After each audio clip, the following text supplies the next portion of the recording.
যাইতেছি রে রাইতে কয়টা বাজে জানেন আপনি? এই যে মনে করেন যে কারণ কয়টা বাজে 8টা বাজে 8:16। তো আইতে মনে করেন যে লাগবো 12টা। আমরা যাইতেছি মনে করেন যে আগরতলা রেল স্টেশন। আমার বন্ধু আছে, বন্ধু হয়েছে ড্রাইভার। তো বন্ধু হয়েছে গিয়া একটা টিপ আছে, টিপটা হয়েছে গিয়া একটা কাস্টমার আইবো আগরতলা থেকে স্টেশন যাইতেছি, স্টেশন থেকে কাস্টমার আনবো। তো আমরা দুই বন্ধু যাইতেছি ওখানে, আপনারা পুরো ভিডিও দেখবেন, ভালো লাগবো। তো আমরা যাইতেছি হচ্ছে মতিনগর থেকে আগরতলা রেল স্টেশন। গাড়ি চলায় বুঝছো তো বন্ধু, যদি কেউ টিপ টুপ লাগে তোমার কেমনে ভাইবো?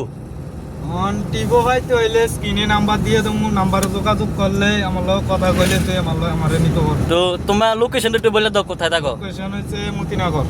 ওকে বন্ধু, তো গাইস আপনারা তো শুনতেই পারলেন, তো আমার বন্ধু লোকেশন হচ্ছে মতিনগর। যদি সুনামুড়া আশেপাশে কেউ যদি টিপ টুপ লাগে তাহলে আমার বন্ধুর এই স্ক্রিনে দেওয়া নাম্বারের সাথে যোগাযোগ করতে পারেন, সমস্যা নাই, বন্ধু টিপ দিব। তো আপনারা ভিডিও দেখবেন, ভালো লাগলে শেয়ার করে দিবেন, লাইক করে দিবেন। তার মানে আপনারা বুঝতে লাইছেন যে ঘটনাটা কী হইতে যাইতেছে।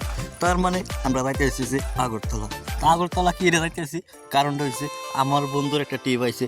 টিপটা আমি তো আপনার আগে ভেঙে সিঙ্গে কইছি যে টিপটা কিনে যাইতেছি।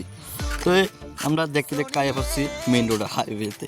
তো আমি আর আমার বন্ধু চাইতেছি, কারণ হইতেছে আবার সময় লোক আসবে বেশি।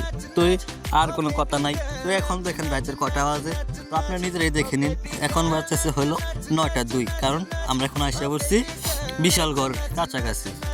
তো আমরা ফুল পিনিকে আছে, গাড়ি চলতেছে, গান টান চলতেছি। তো আর কি তা চলতে জাগিতে আছি, কোনো কথা নাই। তো আমরা দেখতে দেখতে জাগিতে আছি। তো দেখলাম সামনে পুলিশ, তাই আমরা সিট বেল্ট লাগাই লিছি। আমার বন্ধু বলতেছে সিট বেল্ট লাগাই লাও, নাহলে পুলিশে ধরতে পারে। তো আমি ভাবলাম আর কোনো কথা নাই, সিট বেল্টটা লাগাই এলাই। সিট বেল্টে তো আছে, তো সমস্যা কি তা লাগাইতে।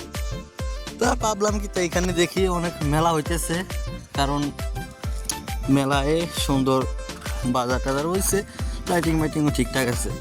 তো আর কোনো কথা নাই, আমরা তো চলতে আসছি মনের সুখে, গান শুনতে শুনতে, টিডুং বলতে বলতে মনে হয় যে কাছাকাছি দিয়ে থাকিতে আছি। রাস্তাটা অনেক ভালো হয়েছে, অটো মোটো মনে হয় যে জাম টাম দিয়ে চলতেছে। রাত্রে গেছি, রাত্রে এত একটা জাম ছিল না, তাই আমরা শর্টকাটে চলে গেছি। তার মানে তো হইতেছে যে অন্য সময় দিনও জাম থাকে। তো আর কি আমরা দুজন বন্ধু একসাথে গাড়ির মধ্যে বসে ফিনিকে নাইট দিয়েছি আর কি।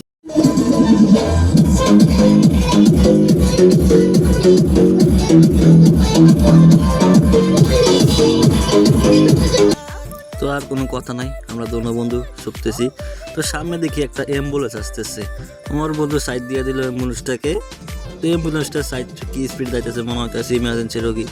তার কোনো কথা নাই, আমরা দুজন বন্ধু অস্থির ছুটে যাচ্ছি আগরতলার উদ্দেশ্যে। আগরতলা যাওয়ার পথে অনেক জায়গাগুলো ভালো ছিল, তো আমরা আর কি গান শুনতে শুনতে যাইতেছি। তো দেখতে দেখতে আমরা আগরতলার উদ্দেশ্যে রওনা দিয়ে দিলাম। তো আমরা এখন এসে গেছি আমতলী, যেখান দিয়ে মনে করেন যে জিরানিয়া দিকে যায়। তো আমরা আমতলী রোডটা বাইপাসটাকে ক্রস করে চলে যাচ্ছি আগরতলা মেন টাউনের উদ্দেশ্যে। এখানে দেখে রাস্তাগুলো অনেক খারাপ। মেন টাউনের রাস্তা যদি এরকম হয় তাহলে কিভাবে হয়? তো এই বাকি এটা কি, এটা যদি ওয়ু ভাই ওয়ু, তো সমস্যা নাই। ওয়ুতে যদি কেউ আসতে চান, গার্লফ্রেন্ড বা কাউকে নিয়ে আসতে চলে আসবেন। আর এই যে আমরা এখন চলে আসছি সায়েন্স সিটির কাছে। তো সায়েন্স সিটিটা দিনে অনেক সুন্দর থাকে, মানুষগুলো থাকে। তো আমরা রাত্রে গেছি, তো তাই তো আমার বন্ধু বললো যে গাড়িতে তেল নেওয়ার জন্য পেট্রোল নেবে, তাই আমরা চলে গেলাম পেট্রোল নেওয়ার জন্য। গিয়ে দেখি এখন একটু সমস্যা হয়েছে যে পেট্রোল দামি নিবি, তো তাই রিসিট দিতে হবে। কারণ আমার বন্ধু চলে গেল রিসিটের জন্য, বললো রিসিট দিতে পারবে না, মোবাইলে স্ক্রিনশট তুলে নিতে হবে। তো আর কি আমরা মনে করেন যে ড্রাইভার বড় ভাই কথা বলতেছে আমার বন্ধু। তো কথাটা বলা শেষ, এখন দামে পেট্রোল দেওয়া শুরু করে দিছে। পেট্রোল লইয়া মনে করেন যে একটু বেশি লইছে, দেখতেছে ক টাকা রয়েছে দেখে। তারপরে আমরা আর কি পেট্রোল পাম্প থেকে বাড়িয়ে যাওয়ার উদ্দেশ্যে রওনা দিয়ে দিলাম। তো আর কি আমরা এখন যাব ড্রপ বিট কিনে যাবো, আমাদের গাড়িতে গ্যাস নিতে হইব। তো আপনাদের মনে অনেক অনেক প্রশ্ন থাকবে যে আমরা তো এখন পেট্রোল নিয়েছি, গ্যাস নেব কেন? কারণ আমরা পেট্রোল নিয়েছি হলো দোকানের জন্য। তো আমরা তাই যাব, গ্যাস সিলিন্ডারে ড্রপ গেট চলে আসছি। এখন গাড়িটারি ঘুরাইয়া লাইনে দাঁড়াইতে হইব। আর কি তা গাড়িটারি ঘুরাইয়া বন্ধু চলে গেল লাইনে। তো কত কিছুক্ষণ লাইনে দাঁড়াইয়াছিলাম, তারপরে আর কি বন্ধু মোবাইল টোবাইল টিপতে আছে, লাইনে দাঁড়াই রয়েছি অনেকক্ষণ ধরে। লাইনটা অনেক বড়, আর তো ড্রপ গেট মনে হয় যে সারা রাত সারাদিন থাকে, খোলা থাকে। তো আর কি তা আমরা চলে গেলাম গ্যাস সিলিন্ডারে। তো এখানে গ্যাস দিতেছি, দেখি কি জানি একটা গাড়ির পিছন দিয়ে ঢুকাই দিছে। গাড়িটা তো মনে হয় যে একটু কষ্টে আসছে, তো বন্ধু ফটো মোটো তুললে হালো লেছে। তো আমরা আর কোনো কথা নেই, এখন বেরিয়ে গেলাম গ্যাস সিলিন্ডার থেকে, ড্রপ গেট থেকে বেরিয়ে এখন চলে যাচ্ছি রেল স্টেশনের উদ্দেশ্যে। তো আমরা এখন তো বাড়ি টিয়া বাইপাস কাটিয়া চলে যাইতেছে এখন।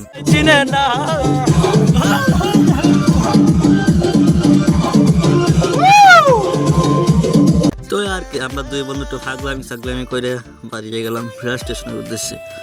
তো বললাম যে ফিনিকে আছি, তো তাই তো ফাগলামি মানে অটোমেটিকলি হয়ে যায়। তো আমরা এখন চলে আসছি আগরতলা রেল স্টেশন। তো আমরা এখন ভিতরে গিয়ে ওদের জন্য একটু অপেক্ষা করতে হবে, তারপরে চলে আসলাম ভিতরে। এই যে আগরতলা, আমাদের ত্রিপুরা আগরতলা রেল স্টেশন। স্টেশনটা খুবই ভালো, অনেক ভালো বড় আছে স্টেশনটা। তাও আর কি আমরা এখন কিছুক্ষণ ওয়েট করতেছি ওদের জন্য, ওরা আসলে আমরা বের হয়ে যাব। তো আর কি ওয়েট করতে করতে দেখি চলে আসছেন কাস্টমাররা। তো একজন আইসে, আরও দুজন আসতেছে, ওনারাও চলে আসবেন। তো কিছুক্ষণ পরে দেখি ওনারাও চলে আসছেন। আর কোনো কথা নাই, আমরা এখনই রওনা দিয়ে দেবো বাড়ির উদ্দেশ্যে। তো আমরা আর কোনো কথা নেই, আমরা চলে যাচ্ছি রওনা দিয়ে। তো এখন আমার বন্ধু বলতেছে টাইমটা দেখার জন্য, এখন দেখি মাত্র 11টা, 11:30 বাজে। তো আমরা যাইতে কোনো 12টা বাজে দেবো। তো এখন আইসা হয়েছে 12টা হয়ে গেছে টাইম। আইসা একজনকে নামাই দিছি, অনলাইনে টাকা পে করে দিচ্ছে। তো আমরা এখন যাচ্ছি বাড়ির উদ্দেশ্যে, এখন আরেকজনকে নামাই দিছি, আর কোনো কথা নাই। তো আমিও এখন বাড়ির উদ্দেশ্যে চলে যাচ্ছি, তো আমিও নেমে যাব। তো এখন সবাই ভালো থাকবেন, লাইক করে দিবেন, সাবস্ক্রাইব করে দিবেন। হাই।